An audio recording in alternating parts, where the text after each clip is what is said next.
जय श्री कृष्ण भक्तों, श्रीमद् भागवत महापुराण की भाव यात्रा दसम स्कंद के 79वें अध्याय तक आ पहुँचे हैं। और इस अध्याय में भगवान बलराम जी के द्वारा बलबल के उद्धार के साथ साथ तीर्थ यात्रा आरंभ करने का प्रसंग दिया गया है।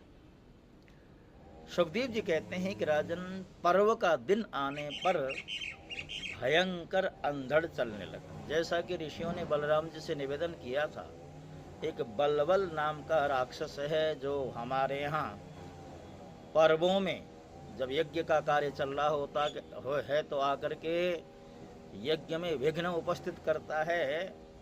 तो ऐसा ही हुआ है, ये सब बलराम जी की उपस्थिति में ही आरंभ हो गया है और धूल की वर्षा होने लगी है। चारों ओर से पीप की दुर्गंध आने लगी। इसके पश्चात यज्ञशाला में बलबल दानव ने मलमूत्र आदि अपवित्र वस्तुओं की वर्षा करने आरंभ की। उसके पश्चात हाथ में त्रिशूल लिए वह स्वयं दिखाई पड़ा है। उसका डील डोल बहुत बड़ा था।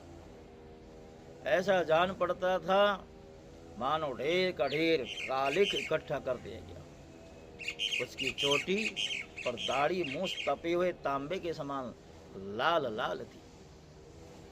बड़ी बड़ी दाढ़ों और भवों के कारण उसका मुंह बड़ा भयावना लगता था। उसे देखकर भगवान बलराम जी ने शत्रु सेना की कुंदी करने वाले मूसल और दैत्यों को चीर फाड़ डालने वाले हल का स्मरण किया।